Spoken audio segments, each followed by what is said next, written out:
We've been dispatched to a 70-year-old male patient complaining of chest pain and has collapsed. He has acute onset of chest pain and is unable to stand due to syncope and dizziness.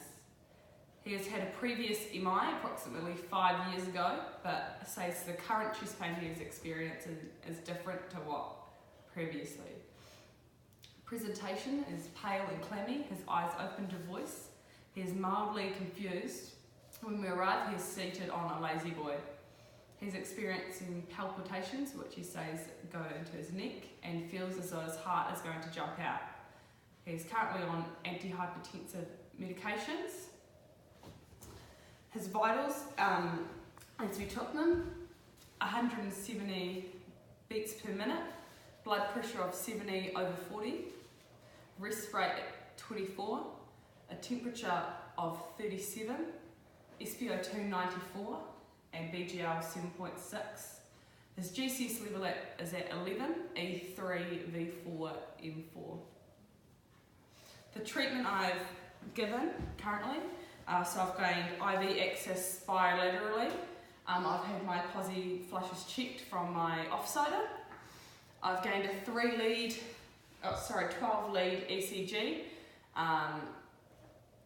and given oxygen through the mask. Medications I'm giving, I've got fentanyl here, which I'm going to give 50 micrograms of. I'll have it checked by my offsider. Ketamine is another drug I've considered and would look at ringing the clinical help desk before giving any ketamine. So this patient is significantly compromised through hypertension, the SpO2 of 94, compromised GCS, and he is at risk of cardiac arrest. I've called for R50 backup, which is on its way. I've also considered secondary causes.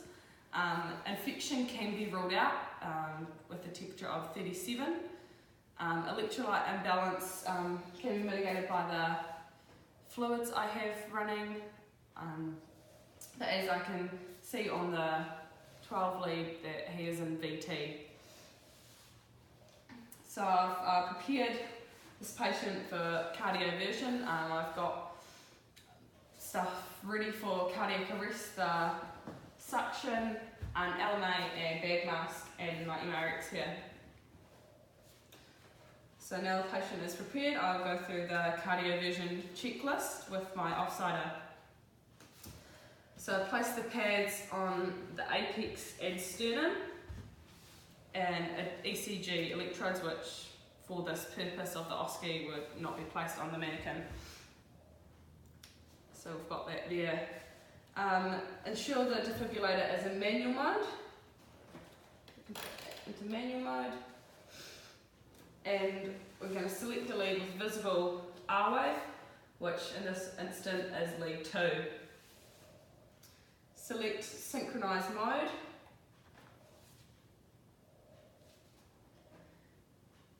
And look for the detection above the R wave. Confirm the detection symbol above every QRS complex. I'm going to print out a 6-second strip which can confirm this further.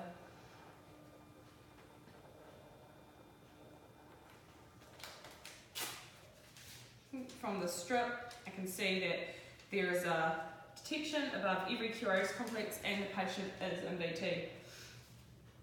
So now I'm ensuring the patient has adequate sedation.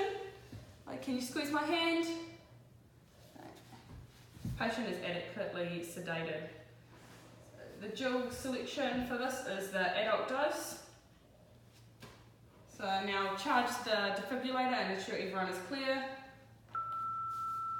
Defibrillator being charged.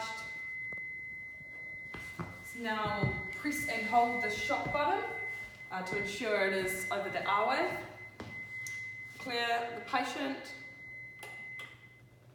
Shock delivered.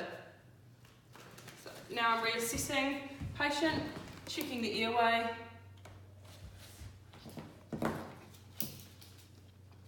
Listening to breathing.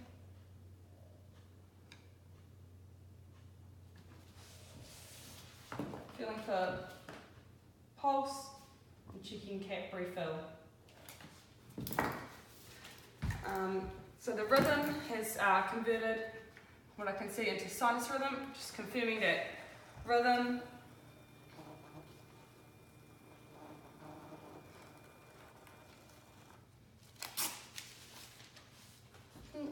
Patient is no longer in VT.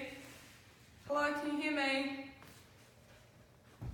So there is no need for a second cardioversion. If I was to cardiovert again, I would go through the checklist again and make sure the MRX is still in synchronized mode.